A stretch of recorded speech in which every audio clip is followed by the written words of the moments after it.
My name is Alex. I'm a 29-year-old man living in Denmark, and this is my experience of an encounter with something beyond human reason. Some may find such an occurrence to be intriguing, but I wish to never see this thing again. My best friend, who I shall call Michael, and myself have a tradition we try to uphold at least once a month. We go out to some nearby shelters where we make a fire and roast meat for an evening. We do this just to get away from life for a while and to relax in Mother Nature. The two of us drove out to our usual campsite in the forest about 20 minutes from where we live and began setting up the fire around 3 p.m. We sat and made small talk for a while, taking in the scenic beauty around us. At around 5 p.m., I headed out to the forest to find a few sticks we could use as grilling spears. As I'm trying to cut off 2 branches that were perfect for the job, I felt as if something was watching me through the trees, and I froze. I slowly turned my head, and about 5 meters away, staring directly at me, was a pheasant perched on a nearby tree. I let out a sigh of relief, and the bird darted off until I could see it no more. After that, I regained my composure, feeling a bit silly for being so alarmed, and returned to my friend with the spears. There was nothing significant about that encounter, but I began to get this dreadful feeling in my gut, something that I couldn't quite explain in that moment. I wasn't afraid that I was being watched, but I was afraid that we were not out there, alone. Around 9 p.m., the sun had disappeared, and the only light to be seen was from our campfire. We feasted like kings, and filled our stomachs like a pair of bloodthirsty wolves. Perhaps we even ate a bit too much. It was at this point that I had to go take a leak. My bladder was ready to burst. I found myself a good tree to piss against, and then that dreadful feeling returned.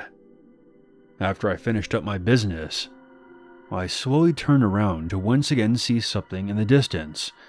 I waited for my eyes to adjust to the dark, and then noticed that once again I was being watched by my feathery friend from earlier.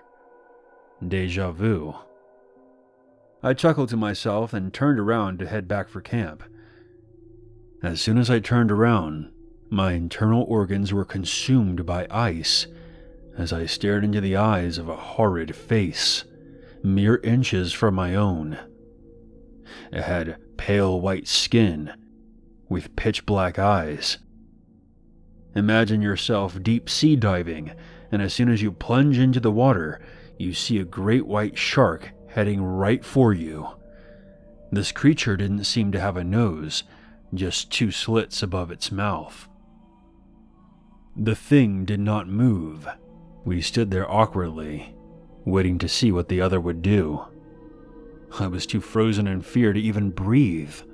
The thing then opened its wide mouth, revealing rows of teeth that looked as if they could devour human flesh. It then crouched down as if it was about to strike, when suddenly the pheasant behind me moved. The creature then snapped its head towards the bird.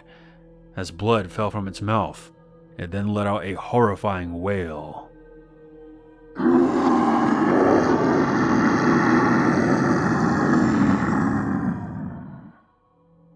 I cannot even begin to describe it. With lightning speed, it then maneuvered past me and began chasing the pheasant through the trees, swinging from branch to branch. They both soon disappeared into the darkness. It was then that I took my chance and ran back to camp. Michael had also heard the roar, which made it easier to convince him that we had to leave now. We grabbed our personal belongings and ran to our car, then quickly took off back home. I've done some research. I have read numerous encounters with skinwalkers or wendigos, but they don't seem to match my experience. Something dark and savage resides in the forests of Denmark, something that maybe only a handful of people have encountered and live to tell about it.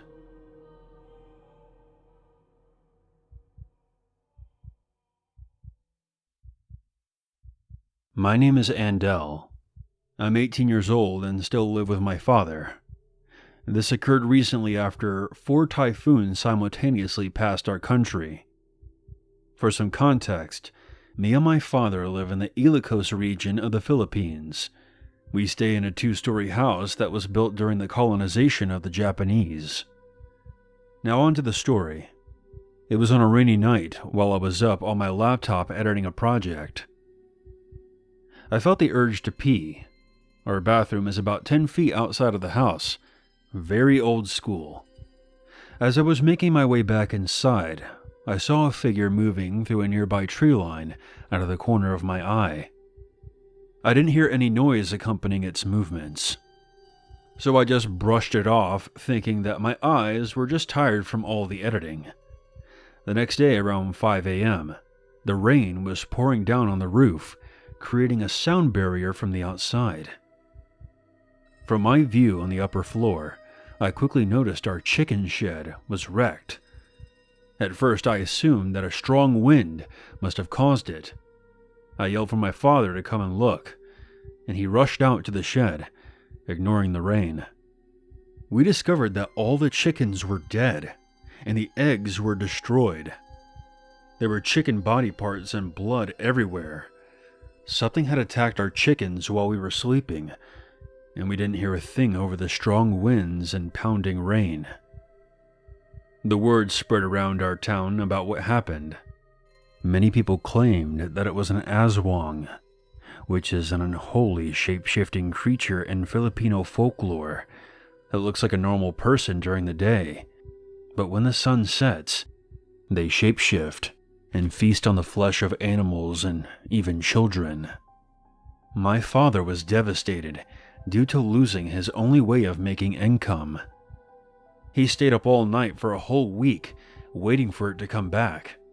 I watched around the area during the day so he could sleep. Another week passed, and he decided to rest, thinking that it wouldn't attack again because the word had spread around the town. After about a month, the whole town had moved on from the incident. However, just 4 days ago, I was working on another project when I suddenly heard the sound of wings flapping, followed by the rustling of bushes, as if a huge bird was landing outside of our house. I looked out the window and waited for my eyes to adjust to the darkness, and that's when I saw it.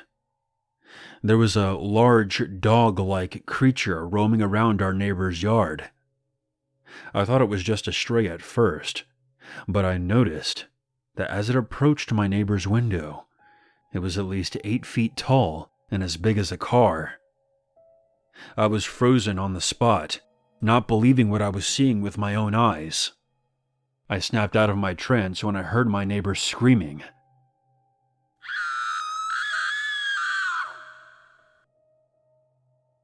The massive dog then made its way out to the tree line fast. As it ran, it seemed to take the form of a large cat, possibly a leopard, before disappearing into the forest.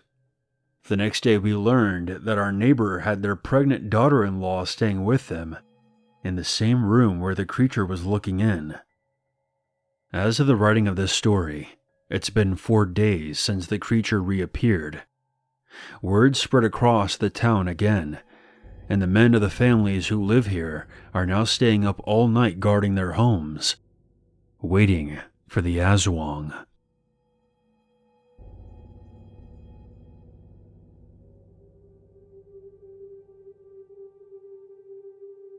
My family is originally from Belgium, and this is my late grandfather's story which took place during the height of World War II.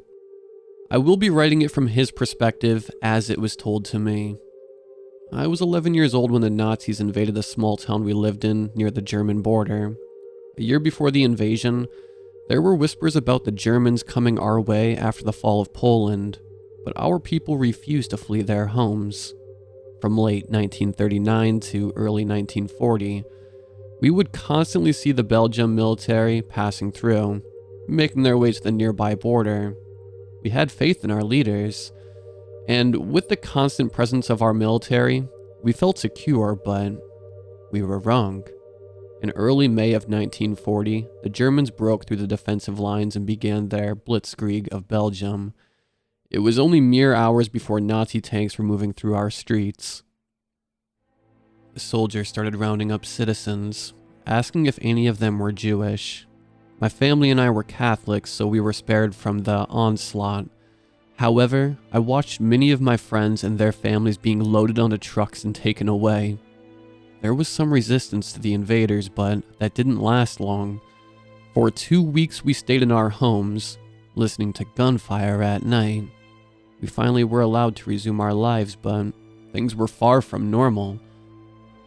I am grateful in some small ways because I've heard many horrific stories about the Nazis treated people after they took over. However, the ones stationed in our town were not cruel to us. All the time. I believe it was because most of us were half German and our primary language was German. In fact, it became a crime to speak any other language but German. Since my parents were both school teachers, I was already fluent in both German and Dutch at a young age. After my parents were done teaching the children for the day, they were forced to have extra classes to teach German to anyone living in the town who did not speak it. I would hardly ever see them during these times. 6 months after the invasion, there were reports of young women going missing almost every week. As you can imagine, we all knew the Nazis were responsible for the disappearances. There was one or more womanizers in their ranks, committing crimes with impunity because of the power they had over us. We had it better than most, but they were still Nazis. Even after the war, none of the disappearances were ever investigated. In the grand scheme of things, they were forgotten. One night my parents were working late at school and I was left alone in our home. There was a curfew mandate we had to follow, so I would either spend my time playing chess or drawing pictures. However, I decided to be daring this evening. Our house was located on the outskirts of the town, and the nightly patrol rarely ever came through there. By this time, it was winter, but I remember that the weather was fair that night. I wanted to take a short stroll into the woods behind our house for a while. It was something I used to do all the time before the war. So I grabbed my coat, left a lamp on by the front window, and exited the house from the back door. I made my way through the snow-covered trees for about an hour before I decided to start heading back. I then heard the faint sounds of muffled screaming and voices harshly whispering in German, though I couldn't understand what was being said. I stayed low and made my way towards the noise. I came to a massive pile of wood. The disturbance seemed to be on the other side of it, so I carefully peered through the debris and saw a most horrific sight. A woman was being held down against her will by 2 soldiers while 2 Nazi officers were arguing with each other. One claimed that it was immoral for them to have their way with her, while the other argued that since she broke curfew, she was now considered a criminal, and they would do as they pleased with her. At the time, I don't know exactly what they planned on doing with the young girl, but as I got older, things became more clear. I didn't want to get into trouble, too, so I backed away slowly, stepped on a twig in the process. The 4 men suddenly stopped talking, realizing that someone else was there with them. One of the officers ordered the soldiers to let the girl go and search the area. I quickly ducked behind some nearby bushes and watched as the frightened girl ran back towards the town. I'm still not sure why they let her go. The only thing I was worried about at that moment was being found. The 2 soldiers came out from behind the pile of wood, brandishing rifles. By this time, the sun had begun to set, bathing the forest in an eerie half-light. The 2 men were closing in, and they would soon discover my hiding spot. I considered running for my life, but I knew I was not fast enough to outrun their bullets. So I decided to stay put and take my chances. Suddenly, a dark, towering silhouette emerged from the trees behind the soldiers. They spun around, but before they could aim their guns, the figure was upon them. One of the men was sent flying backward, where he met his death against a tree while the other was suspended in mid-air, thrashing his arms and legs against the attacker. There came a sound of snapping bone and the soldier fell limp. After the body fell to the ground, I got a good look at what had attacked the men. I couldn't make out certain details because of the poor lighting, but one thing I do remember is that it stood upright, and it had a pair of massive antlers on its head. I was in utter shock, too terrified to move a muscle. The thing then moved its head and looked directly at me. There then came a hoarse whisper. "Leave now." I covered my mouth to prevent myself from screaming as urine made its way down my trousers. The officers still behind the mound of wood began to call out to their comrades, which snapped me out of my trance. I left the bushes and tore through the forest. As I ran, I heard the screams of the two officers resounding through the trees. I did not stop until I made it back home. I never told my parents about what I encountered in the forest. They would have switched my backside if they found out I broke curfew. After that night, there were more nightly patrols around my area, along with stricter curfews, and I never ventured into the forest after dark again. The Nazis were finally driven back by the Allies 4 years later. Belgium was free again. The town held too many bad memories for us, so we eventually moved to the United States. Despite the traumatic experience of having our town occupied by the Third Reich, I will never forget that antlered creature I saw.